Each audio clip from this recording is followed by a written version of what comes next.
ವೇದಿಕೆ ಪರವಾಗಿ ತುಂಬು ಹೃದಯದ ಸ್ವಾಗತವನ್ನ ಕೋರುತ್ತಾ ಇವತ್ತು ಮುಖ್ಯವಾಗಿ ವೇದಿಕೆ ಮೇಲೆ ಇರುವಂತಹ ನಮ್ಮ ಕೊಪ್ಪಳಕ್ಕೆ ಗುಡುಗು ಸಿಡ್ಲು ಎಲ್ಲವೂ ಬಂದಿದೆ ಅಂತ ನಾವು ಭಾವಿಸಬೇಕಾಗ್ತದೆ. ಅವರು ಕೇವಲ ವಕೀಲರಷ್ಟೇ ಅಲ್ಲ, ಮಾಜಿ ಸಂಸದರು ಬಳ್ಳಾರಿ ಮತ್ತು ಅವರು ಸಮಾಜವಾದಿ ಹಾಗೂ ಶೋಷಿತರ ಧ್ವನಿಯಾಗಿ ನೇರ ನಿಷ್ಠೂರವಾದಿ. ಅವರು ಒಂದು ಸಲ ವೇದಿಕೆ ಮೇಲೆ ಒಂದು ವಿಷಯವಾಗಿ ಮಾತನಾಡಿದ್ರೆ ಹುಡುಗಿದ್ರೆ ಸಮಾಜದಲ್ಲಿ ಬದಲಾವಣೆ ತಂದಿದ್ದಾರೆ. ಅಂಥ ದಿಟ್ಟ ನಮ್ಮ ನಾಯಕರಾದಂತಹ ಉಗ್ರಪ್ಪವರು ಕಾರ್ಯಕ್ರಮವನ್ನು ಉದ್ದೇಶಿಸಿ ಮಾತನಾಡಿದ್ದಾರೆ.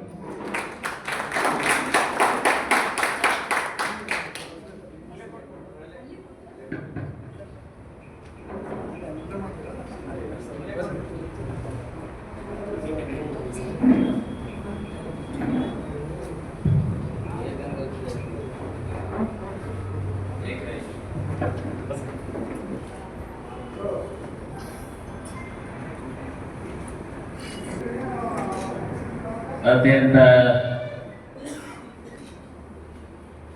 ಅರ್ಥಪೂರ್ಣವಾದಂಥ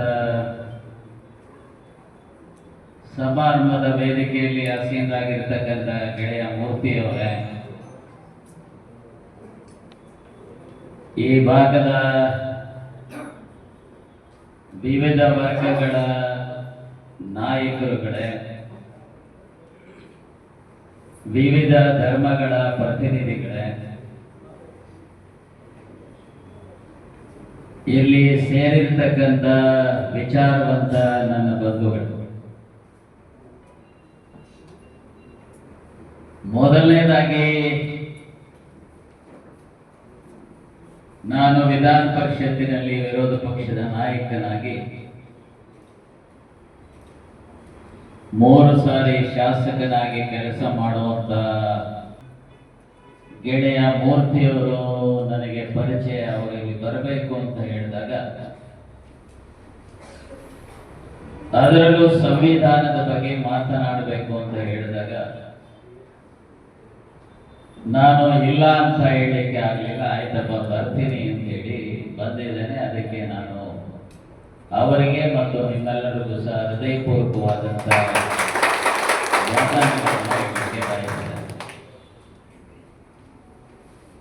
ನಾನು ಮಾತನಾಡುವಂತ ಸಂದರ್ಭದಲ್ಲಿ ಯಾರಿಗಾದರೂ ನೋವಾದ್ರೆ ಅನ್ಯತ ಭಾವಿಸ್ಬೇಡಿ. ಮೊದಲನೇದು ಇನ್ವಿಟೇಷನ್.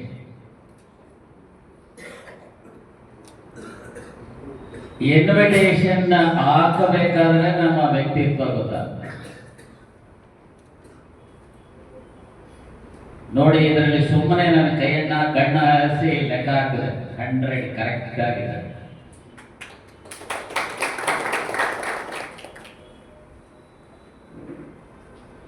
ಆದರೆ ವೇದಿಕೆಯಲ್ಲಿ ನೋಡಿದ್ರೆ 100 ಅಲ್ಲಿ 10 ಜನ ಇರ್ಬೋದು.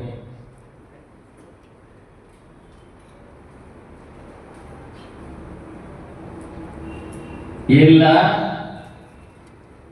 ನೀವು ಅವ್ರನ್ನ ಕರೆದೆ ಕಾಟಾಚಾರಕ್ಕೆ ಹಾಕಿದ್ದೀರಿ ಅಂತ ಭಾವಿಸ್ಬೇಕಾಗುತ್ತೆ. ಇಲ್ಲ, ನೀವು ಅತ್ಯಂತ ಅಭಿಮಾನ ಪೂರ್ವಕವಾಗಿ ಕರೆದ್ರು ಅವ್ರು ಬಂದಿಲ್ಲ ಅಂತ ಹೇಳಿದ್ರೆ ನಿಮ್ಮ ಈ ವರ್ಗಗಳ ಮೇಲೆ ಅವರಿಗೆ ಪ್ರೀತಿನೂ ಇಲ್ಲ, ವಿಶ್ವಾಸವೂ ಇಲ್ಲ ಅಂತ ಹೇಳಿ ಭಾವಿಸ್ಬೇಕಾಗತ್ತೆ. ಯಾವುದನ್ನ ಭಾವಿಸ್ಕೋಬೇಕು ಅದನ್ನ ನಿಮ್ಮ ಊರಿಗೆ ಬಿಡ್ತಾರೆ. ನೀವು ಕರೆದು ಅವರು ಬಂದಿಲ್ಲ ಅಂತ ಹೇಳಿದ್ರೆ ಎಲ್ಲೋ ಒಂದು ಕಡೆ ಅವರಿಗೆ ದೋಷ ಕೊಡೋದಕ್ಕಿಂತ ನಮ್ಮಲ್ಲೇ ದೋಷ ಇದೆ ಅನ್ನೋದನ್ನ ನಾವು ಅರ್ಥ ಮಾಡ್ಕೊಳ್ಳಿ. ನಾಳೆ ನಾವು ಸಂಘಟಿತರಾಗಿದ್ದೇವೆ,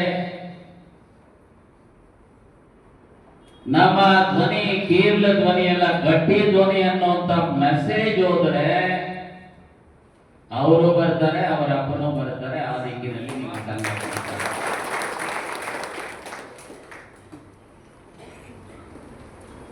ಈಗ 100 ಜನರಲ್ಲಿ 10 ಜನ ಇಲ್ಲ, ಅದರ ಬದಲು 10 ಜನ ಹಾಕಿ 8 ಜನ ಬಂದಿದ್ರೆ ಏನು ಕ್ರೆಡಿಟ್ ಇರ್ತಾ ಇತ್ತಲ್ವಾ? ಏನವೇ ನಾನು ಬೆಳೆಸೋದಕ್ಕೆ ಹೋಗುದಲ್ಲ. ಮುಂದಿನ ದಿನಮಾನಗಳಲ್ಲಿ ನೀವು 50 ಇದ್ದೀರಿ, 5,000 ಸರಿ, 50,000 ಸರಿ. ಸಭಾ ಮರ್ಯಾದೆಯನ್ನ ಉಳಿಸುವಂತ ರೀತಿಯಲ್ಲಿ ಕಾರ್ಯಕ್ರಮ ದಲಿತರು, ಹಿಂದುಳಿದವರು, ಅಲ್ಪಸಂಖ್ಯಾತರು, ಶೋಷಿತ ವರ್ಗದ ಜನ ಅತ್ಯಂತ ಅಚ್ಚುಕಟ್ಟಾಗಿ ಸಭೆಯನ್ನ ಮಾಡುವಂತ ಶಿಸ್ತು ಇದೆ ಅನ್ನೋ ಸಂದೇಶವನ್ನ ಕೊಡೋದಕ್ಕೆ ನೀವು ಮುಂದಾದ.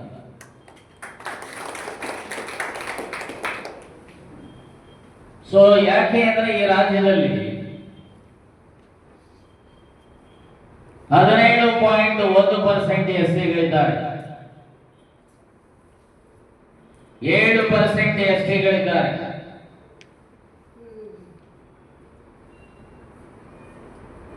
ಮೈನಾರಿಟೀಸು ಸುಮಾರು 14% ಇದ್ದಾರೆ.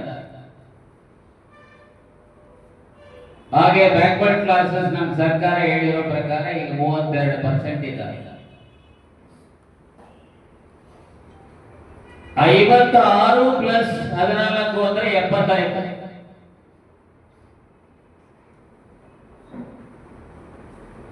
ಈ 70% ವರ್ಗದ ಜನ ಸಂಘಟಿತರಾಗಿದ್ರೆ ಬಹುಶಃ ನ್ಯಾಷನಲ್ ಸ್ಟ್ಯಾಟಿಸ್ಟಿಕ್ಸ್ ಅನ್ನ ನಾವು ಯೋಚನೆ ಮಾಡಿದ್ರೆ ಇಂದಿರಾ ಸಾಧಿಸಿಕೆ. Fortunately, I had an occasion to speak on 10% reservation bill parliament ಅಲ್ಲಿ. ಅಧಿಕೃತವಾಗಿ ಕಾಂಗ್ರೆಸ್ಸಿನ ಪರವಾಗಿ ನಾನೇ ಮಾತನಾಡಿದೆ. 1992 Indira Sawhney versus Union of India,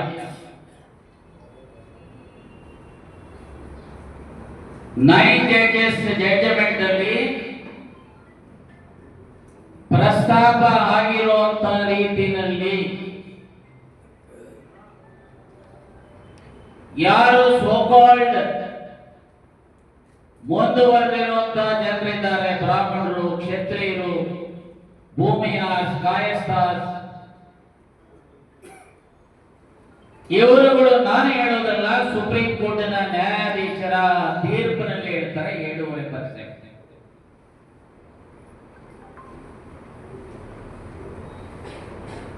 ಇನ್ನ ಉಳಿದವರೆಲ್ಲರೂ ಸಹ ಒಂದು ಇಲ್ಲ ಅಲ್ಪಸಂಖ್ಯಾತರು, ಇಲ್ಲ ಹಿಂದುಳಿದವರು, ಇಲ್ಲ SC ST, ಇದನ್ನ ನಾನು ಹೆಚ್ಚು ಬೆಳೆಸಲಿಕ್ಕೆ ಹೋಗೋದಿಲ್ಲ.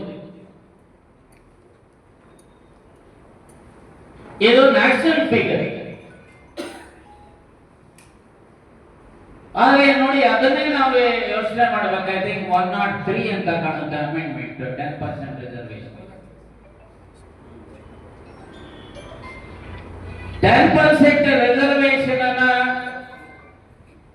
ಒಂದು ಕಡೆ ಇಂದಿರಾ ಸಾಹ್ನಿ ಕೇಸಲ್ಲಿ reservation percentage shall not exceed 50 ಅಂತ ಹೇಳ್ತಾರೆ. ಆದ್ರೆ ಹೇಳೋದ್ರ ಜೊತೆಗೆ ಒಂದು ಎಕ್ಸೆಪ್ಷನಲ್ ಕ್ಲಾಸ್ ಅನ್ನು ಸಹ ಮಾಡಿದ್ದಾರೆ. Where there is no adequate representation to a particular community or class, on the basis of empirical data, by assigning cogent reasons, they can exceed 50% reservation ಅಂತೇಳಿ supreme ಕೋರ್ಟಿನ ಜಡ್ಜ್ಮೆಂಟ್ ಇದೆ.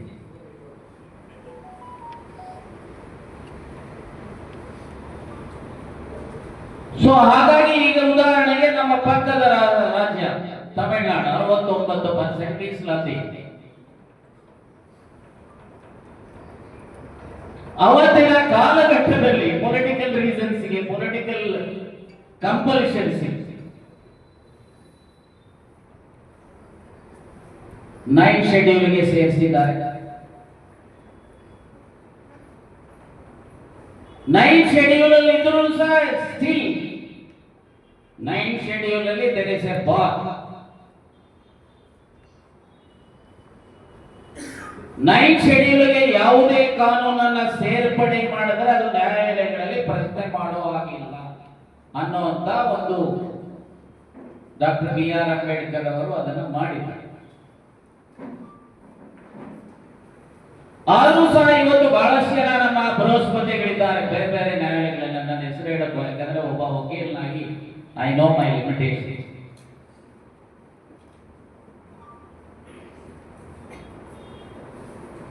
ಆದ್ರೆ ಫಾರ್ಚುನೇಟ್ಲಿ ಅನ್ಫಾರ್ಚುನೇಟ್ಲಿ ಇವತ್ತು ದೊಡ್ಡ ದೊಡ್ಡ ನ್ಯಾಯಾಲಯಗಳಲ್ಲಿ, ಮೇಲ್ಮಟ್ಟದ ನ್ಯಾಯಾಲಯಗಳಲ್ಲಿ ಈ ಶೋಷಿತ ವರ್ಗದ ಜನ ಯಾರಿದ್ದಾರಲ್ಲ, ಅಹಿಂದ ವರ್ಗದ ಜನ, ಅದು SC ಇರ್ಬೋದು, ST ಇರ್ಬೋದು, OBC ಇರ್ಬೋದು, ಮೈನಾರಿಟೀಸ್ ಇರ್ಬೋದು, ಇದರ ರೆಪ್ರೆಸೆಂಟೇಷನ್, ಅಡಿಕ್ವೇಟ್ ರೆಪ್ರೆಸೆಂಟೇಷನ್ ಇಲ್ಲ even after 78 years of independence.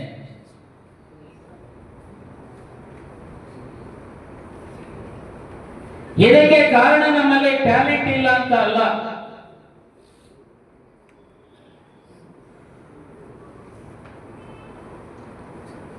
ಬಹುಶಃ ಬಹಳಷ್ಟು ಜನ ನಾವು ಬುದ್ಧಿಜೀವಿಗಳು ಅಂತ ಹೇಳ್ತಾರಲ್ಲ,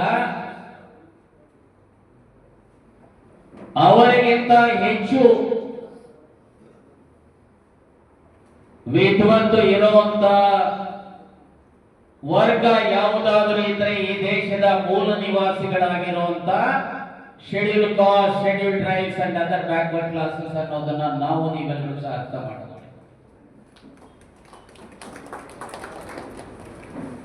ಯಾಕೆ ಈ ಮಾತನ್ನ ಹೇಳ್ತೇನೆ ಅಂತ ಹೇಳಿದ್ರೆ, ಈ ದೇಶದ ಮೂರು ವಿಚಾರಗಳನ್ನು ಬಿಟ್ಟು ಈ ದೇಶದ ಸಂಸ್ಕೃತಿ, ಪರಂಪರೆ, ಇತಿಹಾಸ ಇರಲಿಕ್ಕೆ ಸಾಧ್ಯತೆ ಇಲ್ಲ. ಒಂದು ಈ ದೇಶದ ಮಹಾನ್ ಗ್ರಂಥಗಳು ರಾಮಾಯಣ ಮತ್ತು ಮಹಾಭಾರತ. ಈಗಿನ ಪ್ರಜಾಪ್ರಭುತ್ವ ವ್ಯವಸ್ಥೆಯಲ್ಲಿ ಸಂವಿಧಾನ,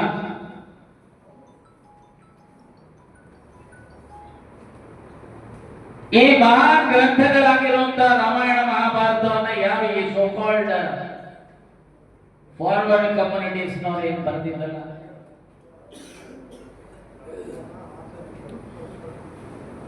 ಈ ರಾಮಾಯಣವನ್ನ ಬರೆದಂತವರು ಶೆಡ್ಯೂಲ್ ಟ್ರೈಬ್, ಮಹರ್ಷಿ ವಾಲ್ಮೀಕಿ ಕರ್ನಾಟಕದಲ್ಲಿ, ಉತ್ತರ ಭಾರತದಲ್ಲಿ ಶೆಡ್ಯೂಲ್ ಕಾಸ್ಟ್. ಮಹಾಭಾರತವನ್ನ ಬರೆದಂತವರು ವ್ಯಾಸರು, ಅವರು ಗಂಗಮತಸ್ಥ ಸಮಾಜಕ್ಕೆ ಸೇರಿದಂತವರು. ಈಗ ಮೈಸೂರಿನಲ್ಲಿ ಪರಿವಾರ ಅಂತ ಹೇಳಿ ಅವರು ST ಸರ್ಟಿಫಿಕೇಟ್ ತಗೊಳ್ತಾರೆ. ಈ ಭಾಗದಲ್ಲಿ ಕೋಳಿ, ಟಗರೆ ಕೋಳಿ ಅಂತ ಹೇಳಿ ಕೆಲವರು ಕಾನೂನಲ್ಲಿ ಇಲ್ದ ಇರೋ ಸರ್ಟಿಫಿಕೇಟ್ ತಗೊಳ್ತಾರೆ. ನಾನು ಈ ಸಂದರ್ಭದಲ್ಲಿ ಇಷ್ಟೇ ಹೇಳ್ತೇನೆ, ಕಾನೂನು ಬಾಹಿರವಾಗಿ ಯಾರು ಸರ್ಟಿಫಿಕೇಟ್ಸ್ ತೆಗೆದುಕೊಳ್ಳಬಾರದು. ಕಾನೂನಿನ ಚೌಕಟ್ಟಿನಲ್ಲಿ ನಮ್ಮ ಸಮಾಜಗಳನ್ನ ತರುವಂತ ರೀತಿಯಲ್ಲಿ ಕೇಂದ್ರ ಮತ್ತು ರಾಜ್ಯ ಸರ್ಕಾರಗಳ ಮೇಲೆ ಒತ್ತಡ ತರುವಂತ ಕೆಲಸ ಆಗಬೇಕು. ತನ್ಮೂಲಕ ನಮ್ಮ ಹಕ್ಕುಗಳನ್ನು ಚಲಾಯಿಸಬೇಕು. ಕೆಲವರು ಮಹಾನುಭಾವರು, ಇನ್ಕ್ಲೂಡಿಂಗ್ ಮಿಸ್ಟರ್ ಮೋದಿ,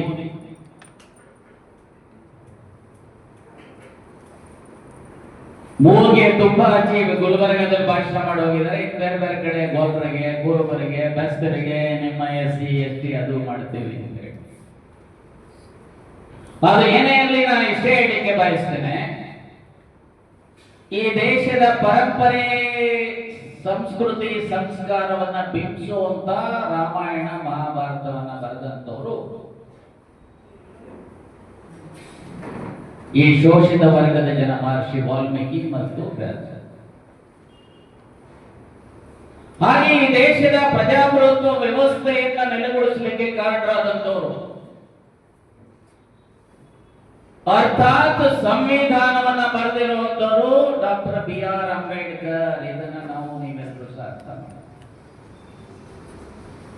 ಈ ಮೂರನ್ನ ಬಿಟ್ಟು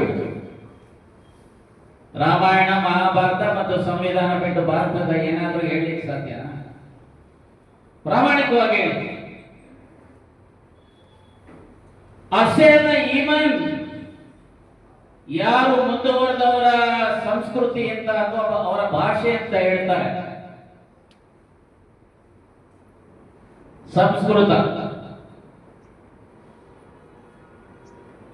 ಆ ಸಂಸ್ಕೃತದಲ್ಲಿ ಮಹಾನ್ ಗ್ರಂಥಗಳನ್ನ ಕೊಟ್ಟಂತವರು ಮಹರ್ಷಿ ವಾಲ್ಮೀಕಿ ಮತ್ತು ವ್ಯಾಸರ ಜೊತೆಗೆ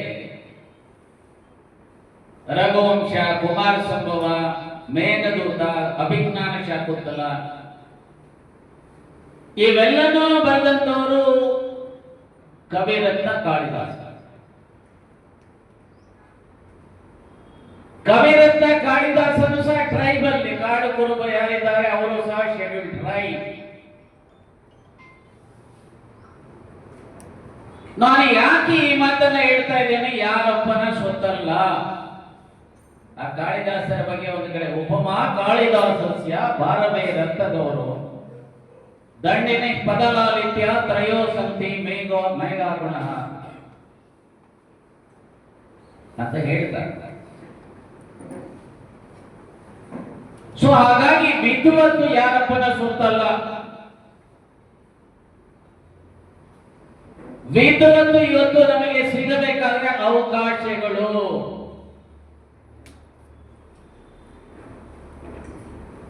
ಯಾರಿಗೆ ಅವಕಾಶ ಸಿಗುತ್ತೆ ಅವರಲ್ಲಿ ಇರುವಂತಹ ಸುಪ್ತಾವಸ್ಥೆಯಲ್ಲಿರುವಂತಹ ವಿದ್ವತ್ತು ಹೊರಹೊಮ್ಮುತ್ತೆ. ಹಾಗಾಗಿ ನಾನು ಇಷ್ಟೇ ಹೇಳಿಕೆ ಬಯಸ್ತೇನೆ, ಈ ವರ್ಗದ ಜನ ಬಹುಶಃ ಮೂರನ್ನ ಮೈಗೂಡಿಸ್ಕೋಬೇಕು, ಮೂರನ್ನ ತ್ಯಜಿಸಬೇಕು. ಈ ವರ್ಗದ ಜನ ಬಹಳಷ್ಟು ಜನ ಸ್ವಲ್ಪ ಈ ಜೂಜಾಡೋದು ಅಂತ ಹೇಳಿದ್ರೆ ಬಹಳ ಇಷ್ಟ. ಮದ್ಯಪಾನ ಮಾಡೋದು ಅಂದ್ರೆ ಬಹಳ ಇಷ್ಟ.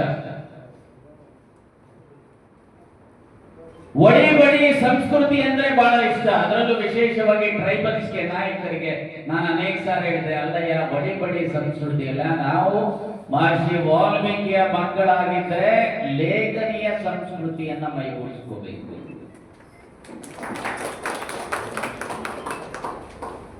ಈ ಬಡಿ ಸಂಸ್ಕೃತಿ, ಮದ್ಯಪಾನ, ಈ ಜೂರನ್ನ ಮೂರನ್ನ ಬಿಡಬೇಕು. ಇನ್ನ ಮೂರನ್ನ ಮೈಗೂಡಿಸ್ಕೋಬೇಕು. ಯಾವುದು? ಒಂದು ವಿದ್ಯೆ. ವಿದ್ಯಾ ದದಾತಿ ವಿನಯಂ ವಿನಯ ದಾತಿ ಪಾತ್ರತ ಅಂತ ಹೇಳ್ತಾರೆ. ವಿದ್ವಾನ್ ಸರ್ವತ್ರ ಪೂಜೆ.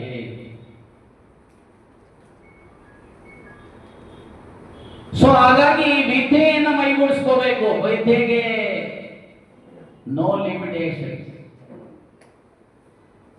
ಇಡೀ ವಿಶ್ವದಲ್ಲಿ ಸುಮಾರು 390 ಭಾಷೆಗಳಲ್ಲಿ ರಾಮಾಯಣ ಇವತ್ತು ತರ್ಜಮೆ ಆಗಿದೆ.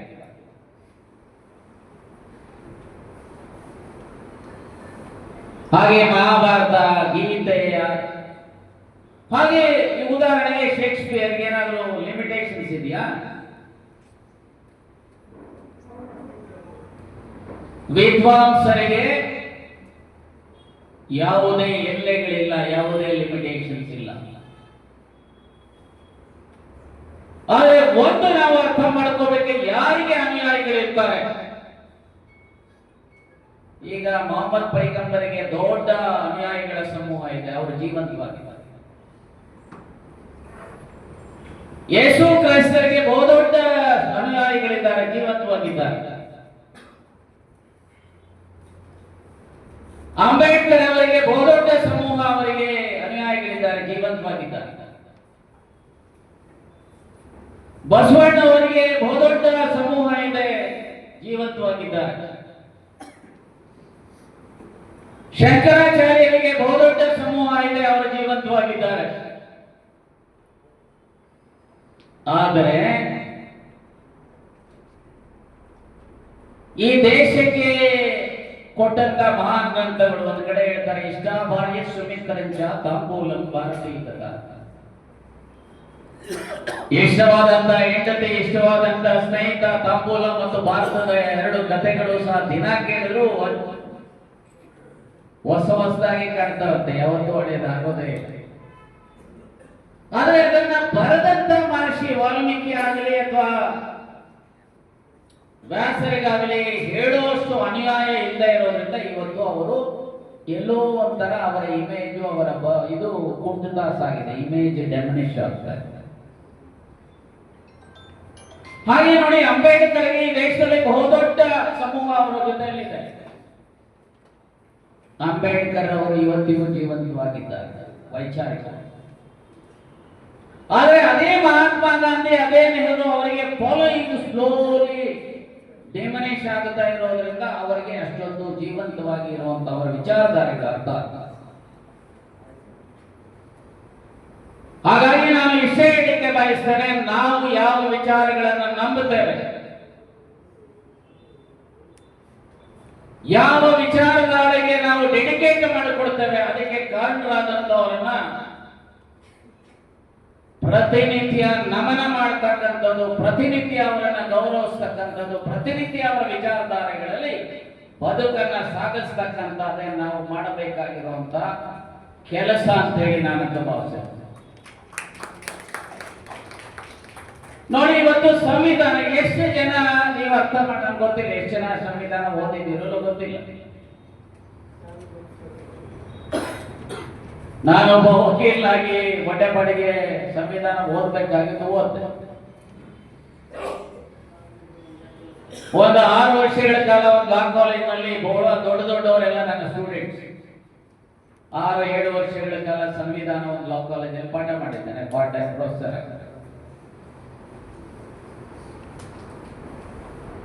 ಸಂಸತ್ ಸದಸ್ಯರಾಗಿ, ಶಾಸಕನಾಗಿ, ವಿರೋಧ ಪಕ್ಷದ ನಾಯಕನಾಗಿ. ಯಾಕೆ ಅಂದ್ರೆ ಶಾಸಕನಾದವನು, ಸಂಸತ್ ಸದಸ್ಯನಾದವನು ಏನ್ ಮಾಡುದು? ನನ್ನ ಪ್ರಕಾರ ಶಾಸಕನಾದಂತವನು ಕಾನೂನು ಮಾಡುವಂಥದ್ದು ಅವಶ್ಯಕತೆ ಇರುವಂಥದ್ದು. ಎರಡನೇದು, ಯಾವ ಕಾನೂನಿನ ಅವಶ್ಯಕತೆ ಇಲ್ಲೋ ಅದನ್ನ ರಿಪೀಲ್ ಮಾಡುವಂಥದ್ದು, ಕಿತ್ತಾಕುವಂಥದ್ದು. ಮೂರನೇದು,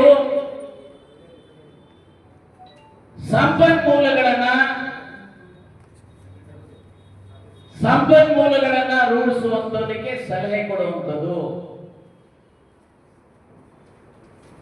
ನಾಲ್ಕನೇದು, ಯಾವ ಕ್ಷೇತ್ರಗಳಿಗೆ ನೀಡ್ ಬೇಸ್ಡ್ ಆಗಿ ಅದನ್ನ ಹಂಚಿಕೆ ಮಾಡಿಸುವಂಥದ್ದು. ಐದನೇದು, ವಾಚ್ ಡಾಗ್ ಆಗಿ ಭ್ರಷ್ಟಾಚಾರ ಆಗದೇ ಇರುವಂತ ರೀತಿಯಲ್ಲಿ ಮಾಡೋದು. ಈ 5 ಇಂಪಾರ್ಟೆಂಟ್ MLA MLC ಅಂತ. ಟ್ರಾನ್ಸ್ಫರ್ ಮಾಡಿಸುವಂಥದ್ದು, LOC ತರಿಸುವಂಥದ್ದು, ಇನ್ನೊಂದು ಮಾಡೋದು, ಇದು ಸೆಕೆಂಡ್ರಿ. ಇದರ ಜೊತೆಗೆ MP ಆದಂತವರಿಗೆ ಈ 5ರ ಜೊತೆಗೆ ಯಾವ್ದಪ್ಪ ಅಂದ್ರೆ, ಒಂದು ನಮ್ಮ ದೇಶದ ಎಕಾನಮಿ ಬಗ್ಗೆ ರಿಸರ್ವ್ ಬ್ಯಾಂಕ್ ಆಫ್ ಇಂಡಿಯಾಗೆ ಗೈಡ್ ಲೈನ್ಸ್ ಕೊಡುವಂಥದ್ದು, ಅವರಿಗೆ ಅಡ್ವೈಸ್ ಮಾಡುವಂಥದ್ದು. ಇನ್ನೊಂದು ವಿದೇಶಾಂಗ ನೀತಿಯ ಬಗ್ಗೆ ಸಲಹೆ ಕೊಡುವಂಥದ್ದು, ಇನ್ನೊಂದು ನಮ್ಮ ಆರ್ಮಿಯ ಬಗ್ಗೆ ಸಲಹೆ ಕೊಡುವಂಥದ್ದು. ಹೀಗೆ 8. ಇಷ್ಟು ಮಾಡಬೇಕಾದ್ರೆ MLAಗೋ MLCಗೋ MPಗೋ ಏನ್ ಗೊತ್ತಿರಬೇಕು? ಬೇಸಿಕ್ ಆಗಿ ಸಂವಿಧಾನ ಗೊತ್ತಿರಬೇಕು. ನಾನು ಸುಮ್ಮನೆ ನಾನೇ ಪ್ರಶ್ನೆ ಹಾಕ್ತೇನೆ, ಅಥವಾ ನಿಮಗೂ ಪ್ರಶ್ನೆ ಹಾಕ್ತೇನೆ. ಈ ರೀತಿಯ ಚಿಂತನೆ ಮತ್ತು ಗೊತ್ತಿರುವಂತವರು ಈ ದೇಶದ ಪಾರ್ಲಿಮೆಂಟ್ ನಲ್ಲಿ ಎಷ್ಟು ಜನ ಇದ್ದಾರೆ? ಈ ರಾಜ್ಯದ ಲೆಜಿಸ್ಲೇಟರ್ಸ್ ಅಲ್ಲಿ ಎಷ್ಟು ಜನ ಇದ್ದಾರೆ ಅನ್ನೋದನ್ನ ನಿಮ್ಮ ಊಹೆಗೆ ಬಿಡುತ್ತೇನೆ.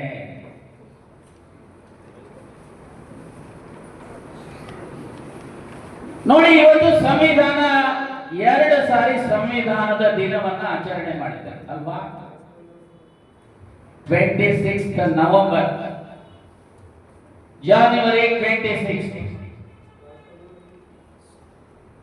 26th November 1949, 26th January 1950.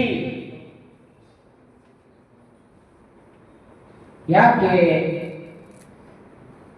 1949 November 14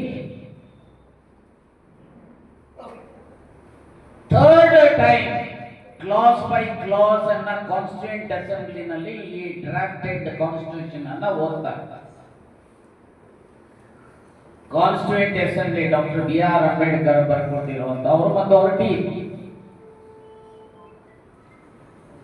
ಸಂವಿಧಾನ ಕೇವಲ ಅಲ್ಲಿಂದನೇ 47, 48, 49 ಸೀಮಿತ ಆಗಬೇಡಿ.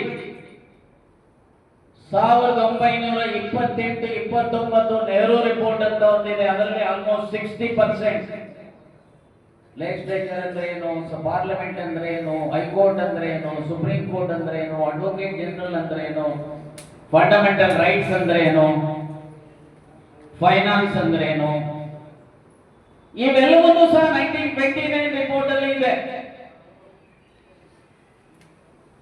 ಆದ್ರೆ ಅಂಬೇಡ್ಕರ್ಗೆ ಯಾಕೆ ಇಷ್ಟು ಮಹತ್ವ ಅಂದ್ರೆ, ಮೋರ್ ಪರ್ಟಿಕ್ಯುಲರ್ಲಿ ಅಂಬೇಡ್ಕರ್ ಸಂವಿಧಾನದ ಮೂಲಭೂತ ಹಕ್ಕುಗಳಿದಾವಲ್ಲ, ಬಹಳ ಸ್ಪಷ್ಟತೆಯನ್ನ, ಪ್ರಖರತೆಯನ್ನ ಸಂವಿಧಾನದ ಮೂಲಭೂತ ಹಕ್ಕುಗಳು ಮತ್ತು directive principles of state policy ಇದೆಯಲ್ಲ, ಅದನ್ನ ಸ್ಪಷ್ಟಪಡಿಸಿರುವಂತದ್ದು ಬಹಳ ಮಹತ್ತರವಾಗಿದೆ. ಹಾಗಾಗಿ ಮೂರನೇ ಸಾರಿ ರೀಡಿಂಗ್ ಆದ ಮೇಲೆ ಆ reading class by class end ಆಗುವಂಥದ್ದು 26 ನವೆಂಬರ್ 1949. ಅವತ್ತು ಕಾನ್ಸ್ಟಿಟ್ಯೂಂಟ್ ಅಸೆಂಬ್ಲಿ ಚೇರ್ಮನ್ ಸೈನ್ ಹಾಕಿ ಇಮಿಡಿಯೇಟ್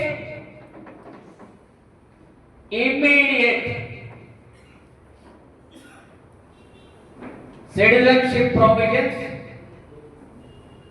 ಎಲೆಕ್ಷನ್ಗೆ ಸಂಬಂಧಪಟ್ಟಂತಹ provisions, provincial government and central government ಗೆ ಸಂಬಂಧಪಟ್ಟಂತಹ ಪ್ರಾವಿಷನ್ಸ್ ಅನ್ನ ಎಫೆಕ್ಟ್ ಗೆ 26 ನವೆಂಬರ್ 1949 ಪ್ರಾರಂಭ ಮಾಡ್ತಾರೆ. ಹಾಗಾಗಿ ನಾವು 26 ನವೆಂಬರ್ ಕಾನ್ಸ್ಟಿಟ್ಯೂಷನ್ ಡೇ ಅಂತ ಹೇಳಿ ಮಾಡ್ತಾ ಇದ್ದೇವೆ. ಬಹುಶಃ ನಾನು ಹೇಳ್ತಾ ಇರುವಂತದ್ದು ನಿಮ್ಗೆ ಯಾರಿಗೂ ಇಷ್ಟ ಇಲ್ಲ ಅಂತ ಕಾಣುತ್ತೆ, ಹಾಗಾಗಿ ನನ್ನ ಮಾತು ಕಡಿಮೆ ಮಾಡೋ ಸೂಕ್ತಾನೆ ಅಂತ ಕಾಣುತ್ತೆ. ಅಲ್ಲ, ಈ ಓಡಾಟ ಮತ್ತೆ ಈ ಡಿಸ್ಟರ್ಬೆನ್ಸ್ ನೋಡಿದ್ರೆ, ಸೊ ಹಾಗಾಗಿ ನಾನು ಇಷ್ಟೇ ಹೇಳ್ತೇನೆ. ಹಾಗೆ 26 ಜನವರಿ 1950 ಅದರ್ ಪ್ರಾವಿಷನ್ಸ್ ಅನ್ನ ಜಾರಿಗೆ ತಂದಂತದ್ದು. ಹಾಗಾಗಿ ಸಂವಿಧಾನವನ್ನ ನಾವು 2 ದಿವಸಗಳನ್ನ ಆ ಸಂವಿಧಾನದ ಆಶಯಗಳ ಬಗ್ಗೆ ಮನನ ಮಾಡ್ತೇವೆ, ಗೌರವಿಸ್ತೇವೆ.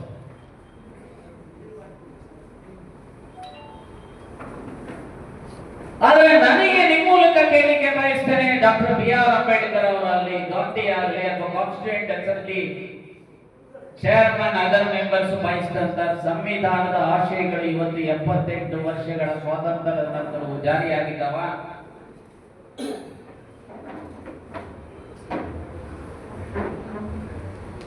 ನಾನೇ ಈ ಪ್ರಶ್ನೆ ಹಾಕೊಂಡಾಗೆ ನನಗೆ ಅತ್ಯಂತ ನಿರಾಶಾದಾಯಕವಾಗಿರುವಂತ ಉತ್ತರ ಸಿಗುತ್ತೆ.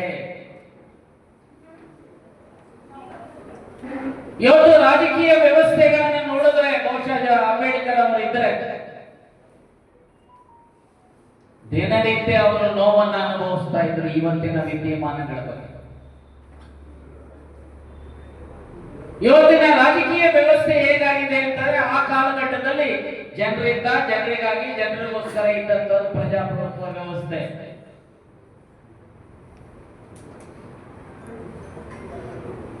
ಇವತ್ತಿನ ಪ್ರಜಾಪ್ರಭುತ್ವ ವ್ಯವಸ್ಥೆ ಹೇಗಾಗಿದೆ, ನನಗೆ, ನನ್ನ ಕುಟುಂಬಕ್ಕೆ ಯಥೇಚ್ಛವಾಗಿ ದೋಚುವಂಥದ್ದು, ಯಥೇಚ್ಛವಾಗಿ ಜನರನ್ನ ಮಿಸ್ಲೀಡ್ ಮಾಡುವಂತ ವ್ಯವಸ್ಥೆ ಇವತ್ತು ಪ್ರಜಾಪ್ರಭುತ್ವ ವ್ಯವಸ್ಥೆ ಆಗಿ ಕಾಣ್ತಾ ಇದೆ. ಹೌದಾ ಇಲ್ವಾ?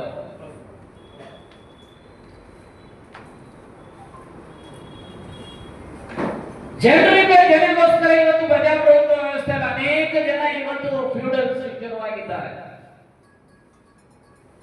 ಕೌಟುಂಬಿಕ ಒಂದು ಕಾಲದಲ್ಲಿ ಪಾಳ್ಯಗಾರ ರಾಜ್ಯಕ್ಕೆ ರಾಜರು, ಅವರದೇ ಒಂದು ರಿಪಬ್ಲಿಕ್. ಈಗ ಆಧುನಿಕ ಪಾಳ್ಯಗಾರರು ಇವತ್ತು ವ್ಯವಸ್ಥೆನಲ್ಲಿ ಕಾಣ್ತಾ ಇದ್ದಾರೆ. ನಾನು ಹೆಸರು ಹೇಳಿ ಅವರನ್ನ ದೊಡ್ಡವರು ಸಣ್ಣವರು ಮಾಡಕ್ ಹೋಗುದಿಲ್ಲ. ಕೌಟುಂಬಿಕ ವ್ಯವಸ್ಥೆ ಪ್ರಜಾಪ್ರಭುತ್ವ ಬಲಪಡಿಸಲಿಕ್ಕೆ ಸಾಧ್ಯತೆ ಇಲ್ಲ. ಸಾಮೂಹಿಕ ವ್ಯವಸ್ಥೆನಲ್ಲಿ ಪ್ರಜಾಪ್ರಭುತ್ವ ವ್ಯವಸ್ಥೆಯನ್ನ ಬಲಪಡಿಸ್ತಕ್ಕಂಥದಕ್ಕೆ ಈ ವರ್ಗಗಳು ಬಲಯುತವಾಗಬೇಕು, ಸಂಘಟಿತರಾಗಬೇಕು. ಹಣದಿಂದ ಅಲ್ಲ. ಒಂದು ಕಡೆ ಹೇಳ್ತಾರೆ ಜಿಹ್ವಾಲೋಲಿ ಪ್ರಹಸ್ಥಾನ ಜಲಮಧ್ಯ ನಿವಾಸಿನಂ ಅಂತ ಹೇಳಿ, ಈ ನದಿಯಲ್ಲಿ ಗಾಳಿಗೆ ಎರೆಹುಳು ಹಾಕಿ ಮೀನನ್ನ ಹಿಡಿತಾರಲ್ಲ ಹಾಗೆ ಕೆಲವು ರಾಜಕಾರಣಿಗಳು ತಮ್ಮ ಜಾತಿ ಕಾರಣದಿಂದ ಅವರ ಹಣಬಲದಿಂದ ಅಧಿಕಾರ ಗಳಿಸಿ ನಿಮ್ಮ ಮೇಲೆ 5 ವರ್ಷ ಸವಾರಿ ಮಾಡ್ತಾರೆ. ಈ ದೇಶದಲ್ಲಿ ಬಿ.ಆರ್. ಅಂಬೇಡ್ಕರ್ ಬಯಸಿದಂತ ಪ್ರಜಾಪ್ರಭುತ್ವ ವ್ಯವಸ್ಥೆ ಜೀವಂತವಾಗಿರಬೇಕು ಅನ್ನೋ ಹಾಗಿದ್ರೆ ಈ ವರ್ಗದ ಜನ ಇವತ್ತು ಒಂದು ಪ್ರತಿಜ್ಞೆ ಸ್ವೀಕಾರ ಮಾಡಬೇಕು. Let what my come. ಸಾಮಾಜಿಕ ನ್ಯಾಯದಲ್ಲಿ ಯಾವನಿಗೆ ಬದ್ಧತೆ ಇದೆ, ಯಾವ ಪಕ್ಷಕ್ಕೆ ಬದ್ಧತೆ ಇದೆ, ಯಾವನಿಗೆ ಯಾವ ಪಕ್ಷಕ್ಕೆ ಸಂವಿಧಾನದ ಮೇಲೆ ಬದ್ಧತೆ ಇದೆ,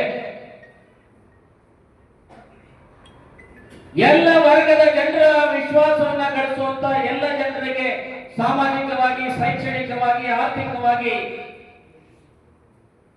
ಎಲ್ಲ ರಂಗಗಳಲ್ಲಿ ಸಮಪಾಲು ಸಮಾನ ಅವಕಾಶ ಕೊಡುವಂತ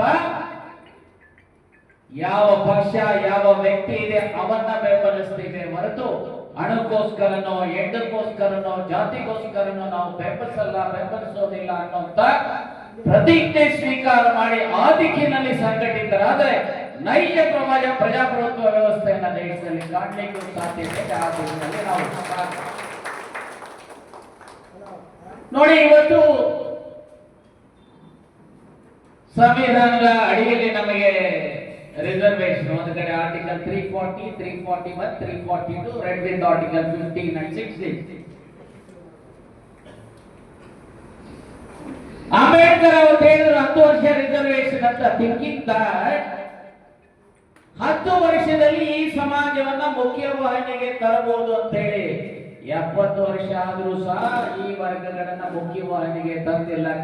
ಕೆಲವು ಕುಟುಂಬಗಳು ಅದರ ಫಲವನ್ನ ಇವತ್ತು ದೋಚಿದ್ದಾರೆ.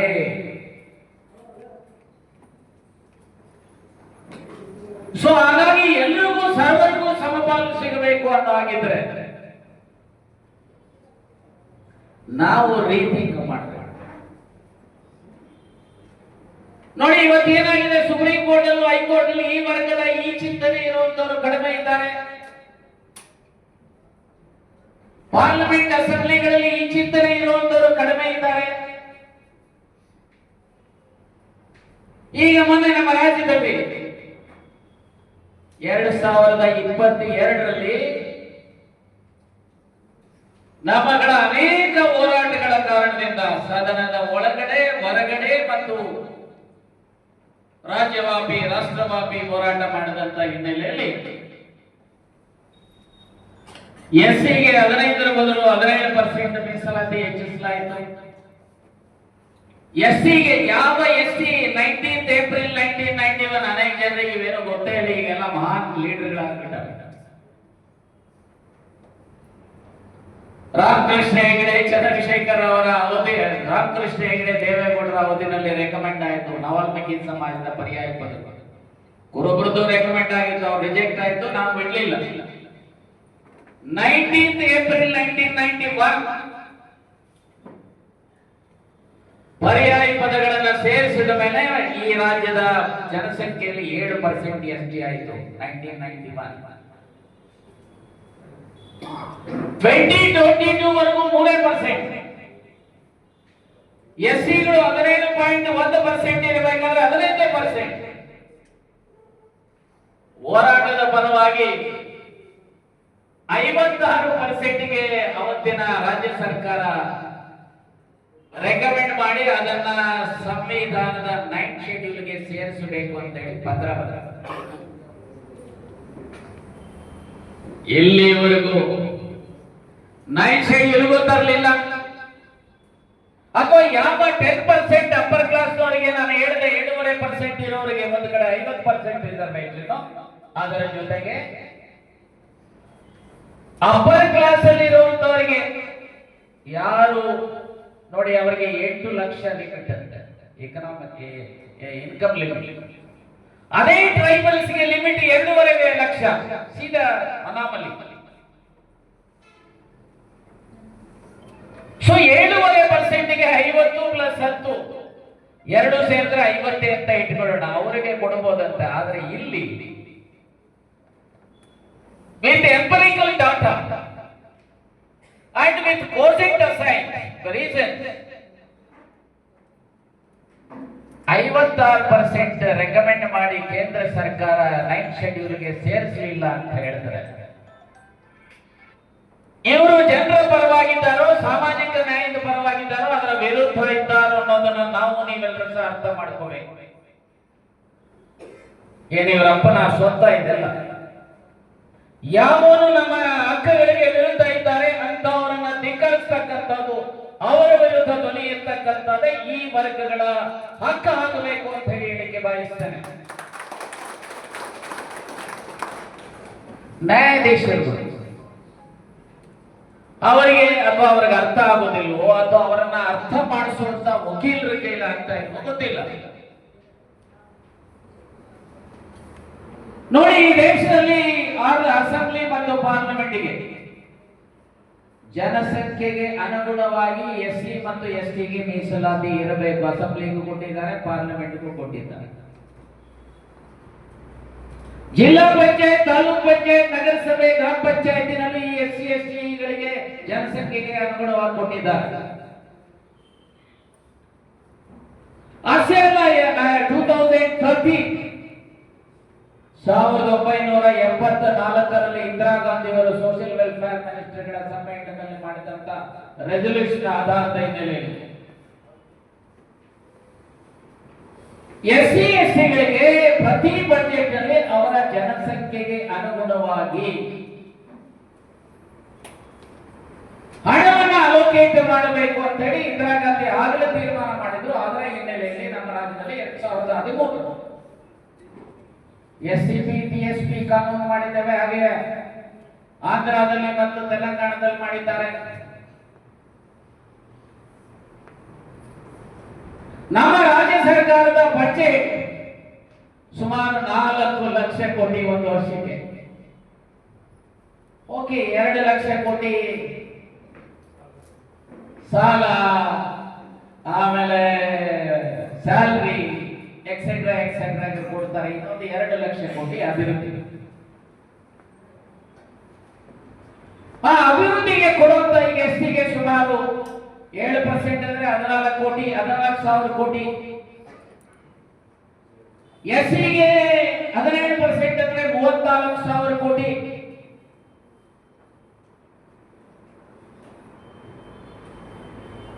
ಈ 14 ಪ್ಲಸ್ 34 48,000 ಕೋಟಿ. ನಾನು ನಿಮ್ಮ ಮೂಲಕ ಬಹಳ ನೋವಿನಿಂದ ಈ ಮಾತಾಡ್ತೇನೆ. ಪ್ರತಿ ವರ್ಷ ಇಷ್ಟು ಹಣ ಈ ವರ್ಗಕ್ಕೆ ಏನಾದರೂ ಮೀಸಲಿಟ್ಟು ಕಾರ್ಯಗಳಾದರೆ ಬರುವ 5-10 ವರ್ಷಗಳಲ್ಲಿ ಈ ವರ್ಗ ಸಮಾಜದ ಮುಖ್ಯವಾಹಿನಿಯ ಮುಂಚೂಣಿಯಲ್ಲಿ ಇರಲಿಕ್ಕೆ ಸಾಧ್ಯತೆ ಇದೆ. ಆದರೆ ಬಹುತೇಕ ರಾಜ್ಯಗಳು, ನಮ್ಮ ರಾಜ್ಯವೂ ಸೇರಿದಂತೆ ಕೇಂದ್ರವೂ ಸೇರಿದಂತೆ, ಮೂಗಿಗೆ ತುಪ್ಪ, ಪೇಪರಲ್ಲಿ ಹಣ. ಹಾಗಾಗಿ ನಾನು ಇಷ್ಟ ಹೇಳ್ತೇನೆ, ನೀವು ವಾಚ್ ಡಾಗ್ಸ್ ಆಗಬೇಕು. ಲುಕಿಯರ್ ಬಾಬಾ, ನೀನ್ MLA ಇರು, ಮಂತ್ರಿ ಇರು, ಇನ್ನೊಬ್ಬ ಇರು, ನನ್ನ ವರ್ಗಕ್ಕೆ ಮೀಸಲಿಟ್ಟಿರುವಂತ ಹಣ ನನ್ನ ವರ್ಗಕ್ಕೆ, ನನ್ನ ವರ್ಗದ ಜನರ ಶ್ರೇಯೋಭಿವೃದ್ಧಿಗೆ ಖರ್ಚಾಗಬೇಕು. ಇಲ್ಲ ಅಂದ್ರೆ ಧ್ವನಿ ಎತ್ತೇವೆ ಅನ್ನುವಂತ ದಮ್ಮು ತಾಕತ್ತು ತೋರಿಸುವಂತ ಪ್ರವೃತ್ತಿ ನಿಮ್ಮಲ್ಲಿ ಬೆಳೆದರೆ ಆಗ ಈ ವರ್ಗ ಅಭಿವೃದ್ಧಿ ಆಗಲಿಕ್ಕೆ ಸಾಧ್ಯ. ಅದರ ಬಿಟ್ಟರೆ ಸರ್ ಬೋರ್ವೆಲ್ ಸರ್ ಮನೆ ಸರ್ ಡಾಕ್ಟರ್, ಈ ದಯನೀಯ ಸ್ಥಿತಿಯನ್ನು ನೀವು ಎಲ್ಲಿವರೆಗೂ ಬಿಡೋದಿಲ್ಲ. ಲೋಕಿಯರ್ ಬಾಬಾ, ನನ್ನ ಓಟಿನಿಂದ ನಿನ್ನ MLA, ನನ್ನ ಓಟಿನಿಂದ ನಿನ್ನ ಮಂತ್ರಿ, ನನ್ನ ಓಟಿನಿಂದ ನಿನ್ನ MP ಮುಚ್ಚಿಕೊಂಡು ನಿನ್ನನ್ನು ಕೊಟ್ರೆ ಮುಂದಿನ ಸಾರಿ ನೋಡ್ಕೊಳ್ತೇವೆ. ಇಲ್ಲ ಅಂತಂದ್ರೆ ನಿನ್ನ ಎಲ್ಲಿ ಕಳಿಸ್ಬೇಕು ಕಳಿಸ್ತೀವಿ ಅನ್ನುವಂತ ತಾಕತ್ತು ತೋರಿಸಿದ್ರೆ ಆಗ ನೀವು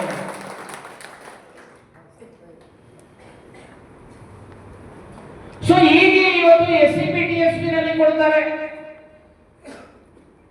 ಒಂದು ಪಾರ್ಲಿಮೆಂಟ್ ಅಸೆಂಬ್ಲಿ ಎಲೆಕ್ಷನ್ ಜನಸಂಖ್ಯೆಗೆ ಅನುಗುಣವಾಗಿ ಲೋಕಲ್ ಅಥಾರಿಟೀಸ್ ಆರ್ಟಿಕಲ್ 243 ಪ್ರಕಾರ ಲೋಕಲ್ ಅಥಾರಿಟೀಸ್ ನಲ್ಲಿ ರಿಸರ್ವೇಶನ್, SCB DSP ಇದರ ಪ್ರಕಾರ ಜನಸಂಖ್ಯೆಗೆ ಅನುಗುಣವಾಗಿ ಮೀಸಲಾತಿ ಅದರಿಂದ ಹಣ ಅಲೋಕೇಶನ್.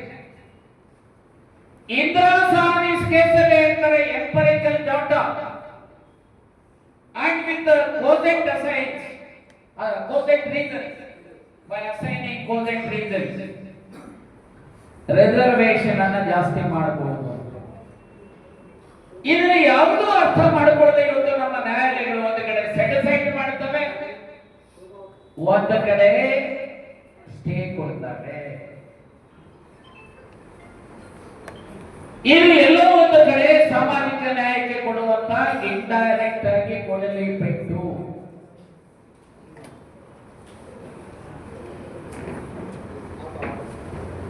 ಈ ಕೊಡಲಿ ಪೆಟ್ಟು ಬಿದ್ದು ಬಹಳಷ್ಟು, ಈ ಉದಾಹರಣೆಗೆ KT ಆರ್ಡರ್ ಆಗಿಲ್ಲ, ಐ ಥಿಂಕ್ 10th May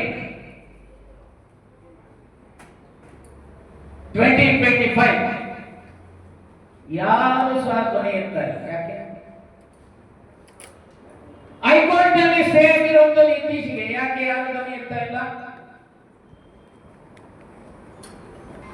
ನಿಮ್ಮಲ್ಲಿ ಏನಾದರೂ ಸ್ವಾಭಿಮಾನ ಇದ್ದರೆ ಹೇಳಬೇಕು. ನಮ್ಮ ರಿಸರ್ವ್ ಕಾನ್ಸ್ಟಿಟ್ಯೂನ್ಸಿ ಇಂದ ಗೆದ್ದೋಗಿದ್ದಾರೆ ಮಾನ್ವಾವ್ರೆ, ಬಾಯ್ ಬಿಡ್ರಿ. ಜನರಲ್ ಕಾನ್ಸ್ಟಿಟ್ಯೂನ್ಸಿ ಇಂದ ಗೆದ್ದೋಗಿರುವಂತರು ನಾವು ಇಷ್ಟು ಜನ ವೋಟ್ ಹಾಕಿದ್ದೀರಿ, ಬಾಯ್ ಬಿಡ್ರಿ. ಕೇಳದ ಇದ್ರೆ ನಾನು ಹೇಳ್ತೇನೆ, ಯಾರು ನಮ್ಮ ಸಮಸ್ಯೆಗಳಿಗೆ ಸ್ಪಂದಿಸೋದಿಲ್ಲ. ಒಬ್ಬರನ್ನ ಯಾರಾದ್ರೂ ಒಬ್ಬೊಬ್ಬರೇ ಕೇಳಿದ್ರೆ ನಿಮ್ಮನ್ನ ಟಾರ್ಗೆಟ್ ಮಾಡ್ತಾರೆ. ಹೌದಾ, ಆಯ್ತು ನಿಮಗಿರು ಅಂತ ಹೇಳಿ ಯಾವುದೋ ಒಂದು ಕೇಸ್ ಹಾಕ್ಸಿ ನಿಮ್ಮನ್ನು ಒಳಗಾಕ್ಸುವಂತವ್ರು ಇರ್ತಾರೆ. ನೀವು ಅದನ್ನೇ ಇವತ್ತು ಯಾವುದೇ ಪಕ್ಷ ಇರಲಿ, ನೀವು ಸಂಘಟಿತರಾಗಿ ಆಸ್ ಎ ಕ್ಲಾಸ್ ಧ್ವನಿ ಎತ್ತಿದ್ರೆ ಎಲ್ಲರೂ ಸಹ ಕ್ಲಾಸಿನ ಧ್ವನಿಗೆ ಹೋಗುಡ್ಲೇಬೇಕಾಗುತ್ತೆ. ಆಗ ಗಾಂಧೀಜಿಯವರು ಬಯಸಿದಂತ ರಾಮರಾಜ್ಯ, ಗಾಂಧೀಜಿಗೆ ಕೊಟ್ಟಂತ ರಾಮರಾಜ್ಯದ ಪರಿಕಲ್ಪನೆ ಮಹರ್ಷಿ ವಾಲ್ಮೀಕಿ ರಾಮಾಯಣ. ಜಾತಿ ರಹಿತ, ವರ್ಗ ರಹಿತ, ಶೋಷಣೆ ರಹಿತ, ಸಮಪಾಲು ಸಮಬಾಳು ಸಮಾನ ಅವಕಾಶದ ಸಮಾಜ ಕಟ್ಟಲಿಕ್ಕೆ ಸಾಧ್ಯತೆ ಇದೆ. ಅದನ್ನ ಬಿಟ್ಟು ಮೂರ್ತಿ ಏನೋ ಹೇಳಿದ್ರು, ಈಗಾಗಲೇ 75 ವರ್ಷ ಆಯ್ತಲ್ವಾ ಸ್ವಾತಂತ್ರ್ಯ ಬಂದು, ಬರೆದಿಟ್ಟುಗಳಿಗೆ ಅಷ್ಟೊತ್ತಿಗೆ ನಾವು ಇರೋದಿಲ್ಲ, ಬೇರೆ ಪ್ರಶ್ನೆ. ಸೊ ಇನ್ನೊಂದು 78 ವರ್ಷ ಆದ್ರೂ ಇದೇ ಸ್ಥಿತಿ ಇರ್ತದೆ. ಬದಲಾವಣೆ ಆಗಬೇಕಾದ್ರೆ ಸ್ವಾಭಿಮಾನಿಗಳಾಗಿ, ಅದನ್ನೇ ಅಂಬೇಡ್ಕರ್ ಹೇಳಿದ್ದು, ಆರ್ಗನೈಸ್, ಎಜುಕೇಟ್ ಅಂಡ್ ಎಜುಕೇಟ್ ಅಂತ ಹೇಳಿ. ಮೊದಲು ಸಂಘಟಿತರಾಗಿ, ವಿಚಾರವಂತರಾಗಿ, ಆಮೇಲೆ ಹೋರಾಟ ಮಾಡಿ ನಿಮ್ಮ ಹಕ್ಕುಗಳಿಗೆ ಅಂತ. ಆ ಹೋರಾಟಕ್ಕೆ ನಾಂದಿ ಆಗಬೇಕು ಈ ವರ್ಗ. ಇವತ್ತು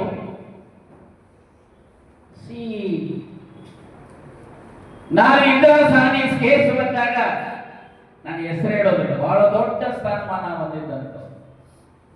ಹೋಯ್ತಪ್ಪ ಮೆರಿಟ್, ಹೋಯ್ತಪ್ಪ ಮೆರಿಟ್, ಹೋಯ್ತಪ್ಪ. ಯಾಕೆ ಸರ್ ಹೋಯ್ತು? ನೋಡ್ರಿ, ರಿಸರ್ವೇಶನ್ ಯಾರು ಸ್ಟೂಡೆಂಟ್ ಇರ್ತಾನೆ ಅವ್ರ ಬೇಸಾಗಿರೋನು. ಇವನು JE ಆಗೋ AE ಆಗಿದ್ರೆ ಇವನು ರಿಟೈರ್ ಆಗೋ ಚೀಫ್ ಇಂಜಿನಿಯರ್ ಆಗ್ತಾನೆ, ಇವನು ಜನರಲ್ ಕ್ಯಾಟಗರಿ ಇವನು ಅಲ್ಲೇ ಇರ್ತಾನೆ ಅಂತ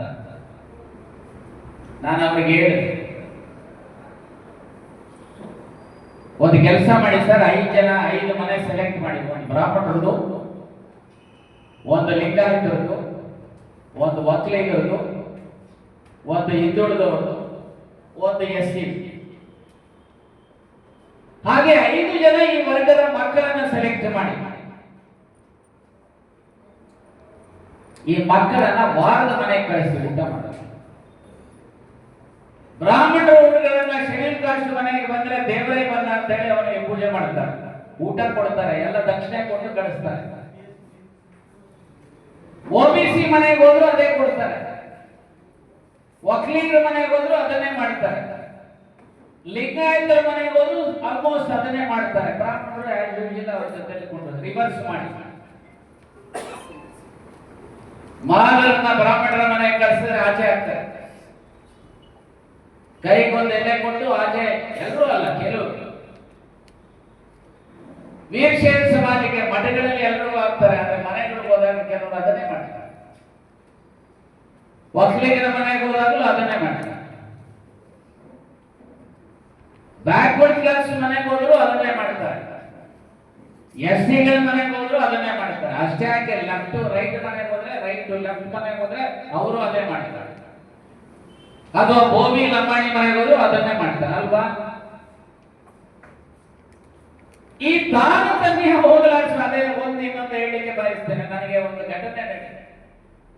ಆ ಕಡಲ ತೀರದ ಒಂದು ಅಲ್ಲಿ ಕೆಲವು ಮಠಗಳಿದ್ದಾವೆ ಉಡುಪಿನಲ್ಲಿ. ಆ ಮಹಾನ್ ಬ್ರಾಹ್ಮಣ ಒಂದು ಮಠದ ಮ್ಯಾನೇಜರ್, ಅವನು ಬ್ರಾಹ್ಮಣರಂದ್ರೆ ಅದೇ ಎಲ್ಲ ಅವನೇ. ಅವನು ಒಂದ್ಸರಿ ಆಕ್ಸಿಡೆಂಟ್ ಆಯ್ತು. ಅವನು ಓ ನೆಗೆಟಿವ್ ಬ್ಲಡ್, ಅವನು ಏನೇನೋ ಮಾಡಿದ ಓ ನೆಗೆಟಿವ್ ಬ್ಲಡ್, ಯಾಕಂದ್ರೆ ಕೋಮಾಗ ಹೋಗ್ತಾ ಇದ್ದ. ಓ ನೆಗೆಟಿವ್ ಬೇಕು ಅಂತ ಹುಡುಕದ ಸಿಗಲೇ ಇಲ್ಲ. ಲಾಸ್ಟ್ಗೆ ನಮ್ಮ ಹತ್ರ ಬಂದ, ನಾನು ಕರೆಸ್ದೆ ಲಾಯರ್ಗಳನ್ನ. ಹಿಂಗೆ ನಾನು ನನ್ನ ಫ್ರೆಂಡ್ ಸಂತೋಷ ಕೊಟ್ಟೆ ಕೊಟ್ಟೆ 3 ಜನ ಹುಡುಗರು ಸರ್, ನಮ್ದು ಲಾಯರ್ಸ್. ಓ ನೆಗೆಟಿವ್ ಸರ್ ಅಂತ ಹೇಳಿ ಒಬ್ಬ ದೇವಾಂಗ್ ಬಂದ, ಒಬ್ಬ ಮಾತಿಗರನ್ ಬಂದ, ಒಬ್ಬ ಸಾಬರನ್ ಬಂದ. ಆಸ್ಪತ್ರೆಗೆ ಕರ್ಕೊಂಡು ಒಂದು ಸುಂದರವಾದಂತ ಹೆಣ್ಣು ಮಗಳು 28-29 ವರ್ಷದೋಳು ಬೆಡ್ ಪಕ್ಕ ಕುಳಿತಿದ್ದು. ನನ್ನ ಫ್ರೆಂಡ್, ಅವನ ಅಣ್ಣ, ಸರ್ ಇವಳ ನಮ್ಮ ದೊಡ್ಡಮ್ಮನ ಮಗಳು. ಅವಳನ್ನ ಕೆಳಗಡೆಯಿಂದ ಮೇಲ್ಗಡೆ ನೋಡಿ, ಏನಮ್ಮ ಓದಿ? ಸರ್ ನಾನು MA ಇಂಗ್ಲಿಷ್ ಲಿಟರೇಚರ್. ಮಕ್ಕಳೆಷ್ಟು? ಸರ್ 8 ತಿಂಗಳಾಯ್ತು, ಮದುವೆ ಆಗಿ ಇನ್ನ ಮಕ್ಕಳಾಗಿಲ್ಲ. ಹೌದೇನಮ್ಮ? ನೋಡಿ, ಇವನು ಮಾದಿಗ ಹುಡುಗ, ಇವನು ಸಾಬ್ ಹುಡುಗ, ಇವನು ದೇವಾಂಗ ಹುಡುಗ. ಇವರು ಓ ನೆಗೆಟಿವ್ ಕೊಡೋದಕ್ಕೆ, ಬ್ಲಡ್ ಕೊಡೋದಕ್ಕೆ ರೆಡಿ ಇದ್ದಾರೆ. ನೀವು ಇಚ್ಛೆ ಪಟ್ಟಿದ್ರೆ ನೀವು ತೆಗೆದುಕೊಂಡು ನಿಮ್ಮ ಗಂಡ ಉಳಿದು ನಿನ್ನ ಗಂಡನಿಗೆ ನಿನಗೇನಾದರೂ ಮಕ್ಕಳಾದರೆ, ಬ್ರಾಹ್ಮಣ, ದೇವಾಂಗ, ಮಾತರು ಮತ್ತೆ ಸಾಬರು, ಈ 4 ಜನರ ಬ್ಲಡ್ ಅಯೋಟ ಅಷ್ಟಾದ್ರೂ ನಿನ್ನ ಮಕ್ಕಳಲ್ಲಿರುತ್ತೆ, ಬೇಕೋ ಬೇಡ ಅಂತ ಕೇಳಿ. ಆ ಹೆಣ್ಮಗಳು ಹೇಳಿದ್ರೆ, ಸರ್ ಬದುಕಿದ್ರೆ ಅಲ್ವಾ ಸರ್, ದಯಮಾಡಿ ಅಂದ್ರೆ ಆ ಕಷ್ಟ ಬಂದಾಗ ವೆಂಕಟರಮಣ ಅಂತ ಹೇಳಿ ಎಲ್ಲ ವರ್ಗದ ಜನ ಈ ಪಾಲಿಸಿಯನ್ನ ಅಡಾಪ್ಟ್ ಮಾಡಿಕೊಡ್ತಾರೆ. ಹಾಗಿದ್ದೇ ಹೇಳ್ತೇನೆ, ಯಾರೊಬ್ಬರು ಸಹ ಕೀಳರಿಮೆ ಇರಬಾರದು. ನಾವು ಯಾರಿಗೂ ಸಹ ಕಡಿಮೆ ಇಲ್ಲ. ನಮ್ಮಪ್ಪ ಸುಬ್ಬಯ್ಯ ಲಕ್ಕಮ್ಮ ಹೆಬ್ಬಟ್ಟು. ನಮ್ಮಪ್ಪ ಹೇಳೋರೆ, ಯಾವನು ಕೇರ್ ಮಾಡೋಣ, ಸ್ವಂತ ಮನೆ ಆಗಿದೆ. ಯಾವನಾದ್ರು ದಪ್ಪ ಜಾತಿ ಹಣ ತೋರಿಸಿ ಚೇರ್ ಹಾಕೊಂಡು ನೀನ್ ಕೆಳಗಡೆ ಕೂಡು ಅಂತಂದ್ರೆ ಕೂಡಕ್ ಹೋಗ್ಬೇಡ. ಅವನಿಗಿಂತ ಎತ್ತರವಾದಂತ ಚೇರ್ ಇದ್ರೆ ಅದ್ ಹಾಕೊಂಡು ಕುಳಿತುಕೋ. ವಯಸ್ಸಾಗಿದೆ, ಅವ್ರಿಗೇನೋ ತೊಂದರೆ ಇದೆ ಅಂತಂದ್ರೆ ಬೇರೆ. ಹಾಗೆ ನಾನು ಬದುಕಿನಲ್ಲೇ ಸ್ವಾಭಿಮಾನಿಯಾಗಿ ಬಂದಂತ ನೀವು ಸಹ ಹಾಗೆ ಸ್ವಾಭಿಮಾನಿಗಳಾಗಬೇಕು ಅಂತ ಹೇಳ್ತಾರೆ. ಮನುಷ್ಯ ಸಹಜವಾಗಿ ಸಣ್ಣ ಪುಟ್ಟ ವೀಕ್ನೆಸಸ್ ಇರ್ಬೋದು, ನನ್ನಲ್ಲೂ ಇರ್ಬೋದು, ನಿಮ್ಮಲ್ಲೂ ಇರ್ಬೋದು. ಆದ್ರೆ ಅದೇ ನಮ್ಮ ವೀಕ್ನೆಸ್ ಅಲ್ಲ. ನಮ್ಮ ಲೆಗಸಿ ಯಾವುದಪ್ಪ ಅಂದ್ರೆ ರಾಮಾಯಣ, ಮಹಾಭಾರತ, ಸಂವಿಧಾನ. ಇವುಗಳ ಮುಖಾಂತರ ಸಮ ಸಮಾಜವನ್ನ ಕಟ್ಟುವಂಥದ್ದು. ಈ ದೇಶದ ಸರ್ವೋಚ್ಚ ನ್ಯಾಯಾಲಯ ಇರ್ಬೋದು, ಈ ದೇಶದ ಅಥವಾ ಈ ರಾಜ್ಯದ ಉಚ್ಚ ನ್ಯಾಯಾಲಯ ಇರ್ಬೋದು, ಅಥವಾ ಯಾವುದೇ KAT, CAT ಎಕ್ಸೆಟ್ರಾ ಅವರಿಗೆ ಮೆಸೇಜ್ ಹೋಗಬೇಕು, ಇದನ್ನ ಮೆಡ್ಲ್ ಮಾಡಬಾರದು ರಿಸರ್ವೇಶನ್ ಅನ್ನೋ ಆಗಿದ್ರೆ, ಇಲ್ರಿ ಇವರು ಜಾಗೃತರಾಗಿದ್ದಾರೆ, ಇವರು ಬಿಡೋದಿಲ್ಲ ಅನ್ನುವಂತ ಸಂದೇಶ ಕಳಿಸುವಂತ ಸಮಾವೇಶಗಳು ಈ ರಾಜ್ಯದ ಉದ್ದಗಲಕ್ಕಾಗಿ ಜನಜಾಗೃತಿ ಆದ್ರೆ ನಮ್ಮ ಎಲ್ಲ ರೀತಿಯ ರಕ್ಷಣೆಗಳು, ಎಲ್ಲ ಹಕ್ಕುಗಳು, ಎಲ್ಲ ಸವಲತ್ತುಗಳು ನಮಗೆ ಸಿಗ್ತವೆ. ಆ ದಿಕ್ಕಿನಲ್ಲಿ ಈ ಒಂದು ಸಂಘಟನೆ ಕೆಲಸ ಮಾಡಲಿ ಅಂತ ಆಶಿಸಿ ನನ್ನ ಮಾತುಗಳನ್ನು ಮುಗಿಸ್ತೇನೆ. ಜೈ ಜಯ ಕರ್ನಾಟಕ.